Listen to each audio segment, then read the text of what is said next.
Hi, and welcome to today's Coffee Talk. I'm Brad Davis, and I run financial services consulting for North America. Thanks for attending today. With me, Avi is a services manager who owns professional services for North America oil and gas vertical, while Josh is part of the Open Innovation Labs, working with customers on a daily basis to help drive cultural change. We work with some of the largest companies in North America to help them leverage open source technologies. But beyond that, we help them to adapt their people and processes to adopt not only open source tools, but also learn modern open organizational structures and processes. Our way of working has evolved, and many people now work from home, not just at Red Hat, but also at the banks. And organizations are adapting their processes to new models of working. Red Hat itself is born out of open source. I mean, open source by its nature is geographically distributed. So we've been working this way for a while, and it's pretty much in our DNA. But we are constantly changing our techniques to help drive culture, engagement, and collaboration remotely. So we wanted to get together today and talk through how we're doing that. With that, let's talk a little bit about culture. So to the team, what are some techniques that you guys have been using within your teams to drive culture? Sure, Brad, I can kick off if that's all right. I mean, this cultural thing is a bit unique. You know, it's funny because the problem's still exactly the same. It's how do we get work done, but now we have to change the culture on how we actually interact, how we collaborate, which, as you mentioned, Brad, puts Red Hat in a very unique spot, right? Because we've been working with all these communities, and these guys work. How do I get these guys to work independently and still be transparent and inclusive of everybody? And that's the real trick here. As one of the opportunities working with customers, we get a chance to use a lot of the open practices out of the open practice library, stuff like social contracts, where we can establish, ways of working as a team. Because this is different. There's stuff like, our tropical vacation example is a great one, right? We make a rule saying, hey, if I get distracted, I get a chat or something like that.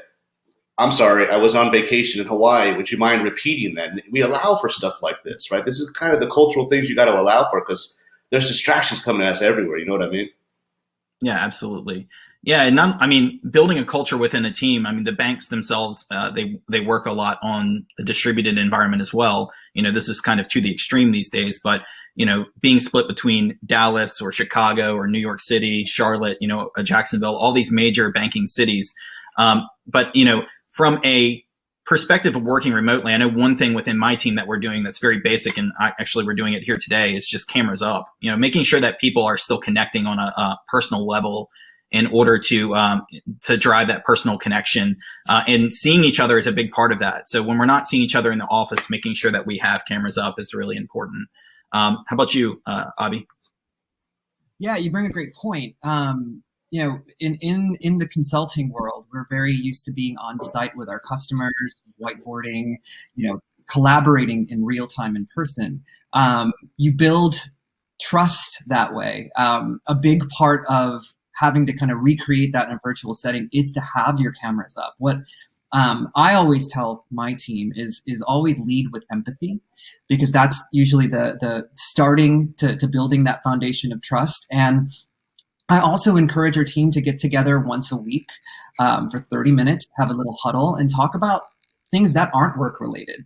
It humanizes us. It allows us to kind of, we're all in it together, right? Everybody's experiencing the same thing in this time in history. So I always encourage, the work is there, but get to know each other personally and share some personal anecdotes just to build that foundation of trust.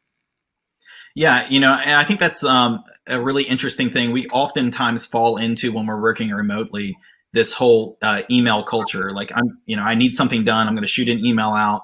And, the problem with that is that you have these dips in productivity with email, right? Somebody shoots an email out, the next person doesn't see it for a few minutes. But also a lot of context is lost through email, right? There's just, what is the body language look like of the person sending the email? All of that context is lost. So picking up the phone or getting on a video is really important, and incorporating that into your meetings. Knowing each other, having empathy for each other is extremely important. So let's talk a little bit about meetings in general. What are some techniques that you guys use during meetings to kind of break down barriers within the team? Yeah, we got a bunch of, we're experimenting with a whole bunch of different tools out there. There's tools and technology you can use, but in the end, It's how do I get people to be included in the meeting and participate in the meeting so we can get this done as efficiently as possible. And one thing we found is, collaboratively working on stuff like Mural, for example, which is a whiteboarding tool, or Miro, where you can sit there and add stickies real time together and collaborate and then have a discussion about those. Right? It's really important to ask questions about those and make sure, like I said, make sure those videos are on and make sure people feel included, that they can get their ideas up onto this whiteboard just like you are. Yeah, that's actually something that we had been incorporating into our personal in-person meetings in the past, is taking these ideas and grouping them by sticky notes, something very simple on the side of a wall. So it's been really a great tool to bring into the mix for the virtual meetings, being able to group those ideas together and move things forward. How about you, Avi? I'd also say, two important things to keep in mind. We're sitting in front of computers all day, right? So I always buffer your meetings. If it's a 30-minute meeting, schedule it for 25. If it's an hour, schedule it for 50. That way you can kind of put in those little breaks, which I think is necessary for sanity. Also, make sure you send out an advanced agenda. Just because things are happening at home doesn't mean it's any less important, doesn't mean that you can be any less organized. So, make sure you have an advanced agenda so the right people are there and you can get to the points quickly. Yeah, I think that's a really important, just small adjustments that you can make to meeting invites themselves. To your point, like having an advanced agenda, including that within the meeting invite, actually linking to the documents and having those documents right at hand within the meeting invite, putting out the right reminders to get the teams together and the material at their fingertips, because everybody's context switching right now and everybody's moving from meeting to meeting. Right. I almost feel like I have more meetings now that we're moving into this full remote mode. But being able to context switch effectively and efficiently is super important. So let's talk about collaboration. We talked about calendar invites and making sure that the content is at people's fingertips. But let's talk about some tools or techniques that you guys use in effectively collaborating in general beyond meetings, right? What are some tools that you guys have found useful? I would say it's very important that you use a real-time collaboration tool. Like I know Josh had mentioned Mural as a whiteboarding, but we at Red Hat, we leverage Google Docs, so we can operate from one source of truth. We're not sending documents back and forth. Everyone can, see what the other person is working on, and that way you can cut back on redundancy. So always use a collaborative tool. What about you, Josh? Yeah, I love that, and also what Brad said earlier about how do I be transparent about this. One of the biggest issues I've found is working with customers.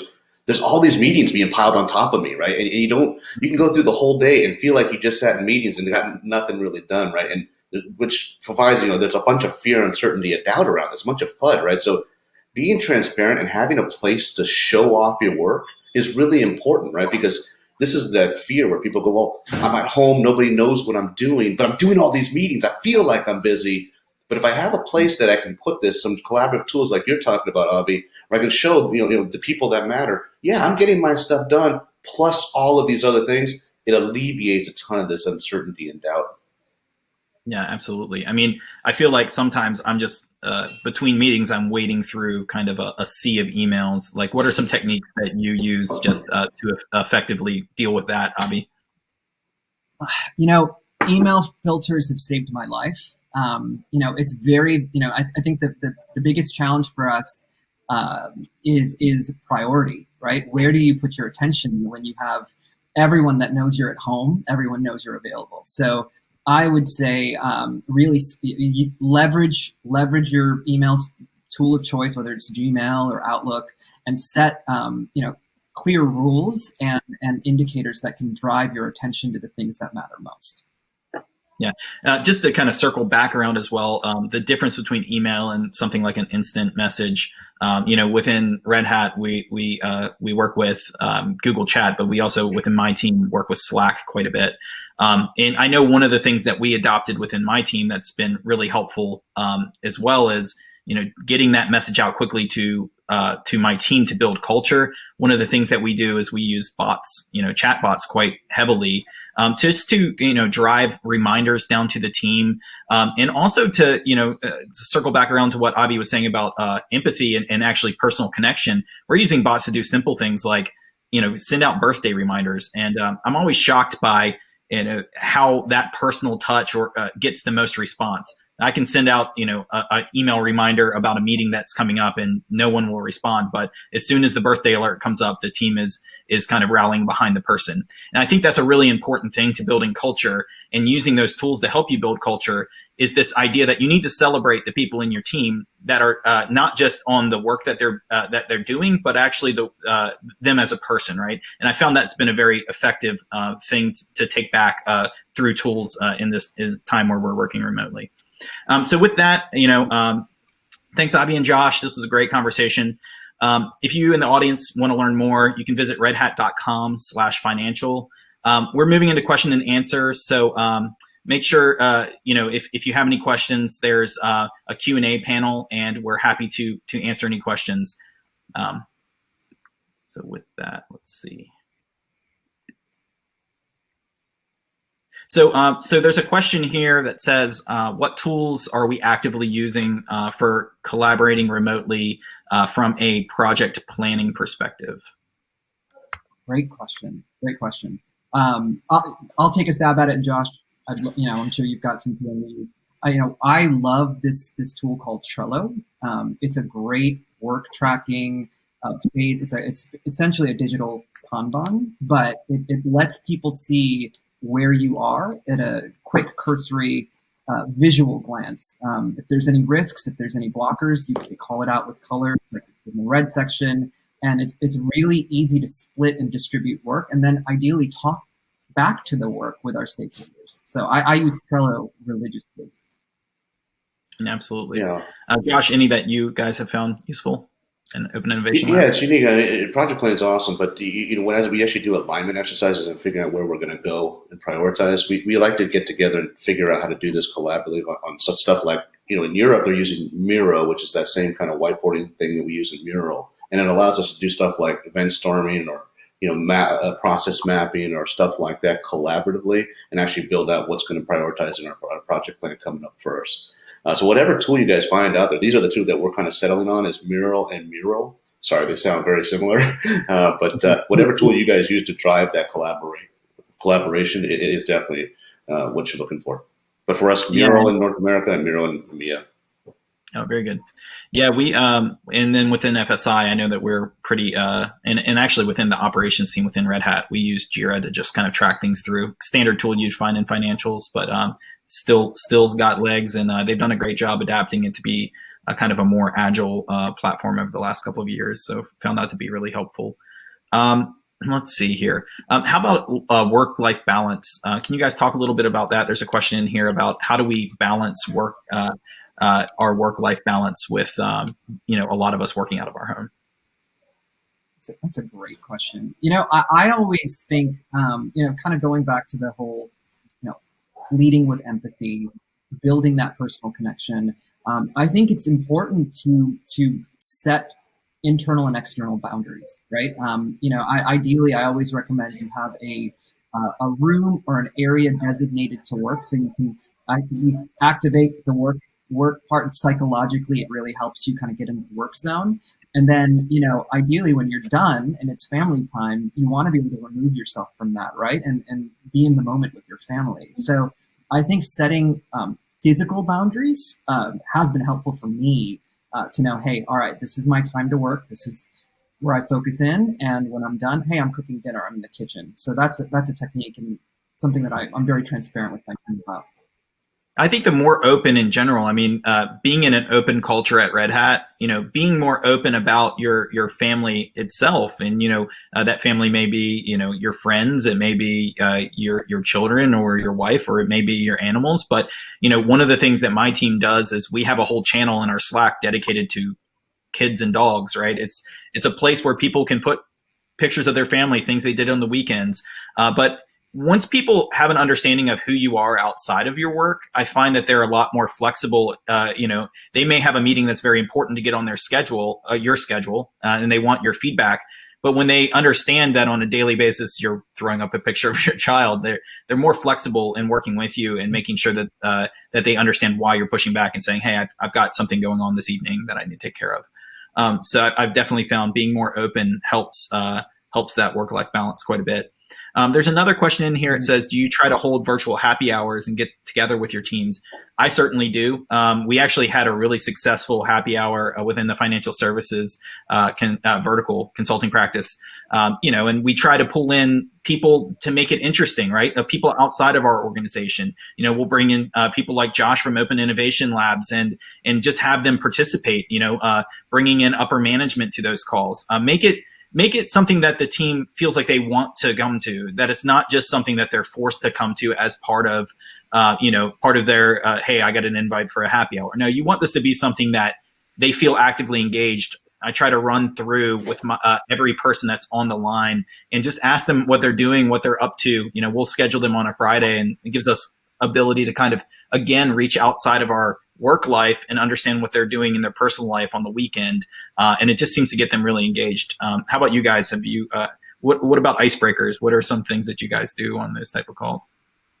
Actually, I'll kind of point to, more of a holistic solution. So, as human beings, sometimes we like rules, right? We want people to be able to give us permission for us to actually enjoy some of this stuff, right? And, Red Hat's a bit unique. They actually built it. They recognize that people are just overworking themselves. So they actually built in what they call recharge days. So we get a day off every single quarter that they added to our PTO because they realized how much work is getting done, right? Which gave folks like Brad running a whole FSI division permission to say, hey guys, let's set some rules. Let's build some happy hour. Let's build some time in. And at Labs, what we do is we build stuff like social contracts. And social contracts give the teams these kinds of rules. They'll say, hey, work hours are from 5 to 9 or 9 to 5, right? That's it. After that, that's your time. Make sure everyone on the team knows, well, now you have permission, right? And once you have permission, it really alleviates a lot of that fear and uncertainty.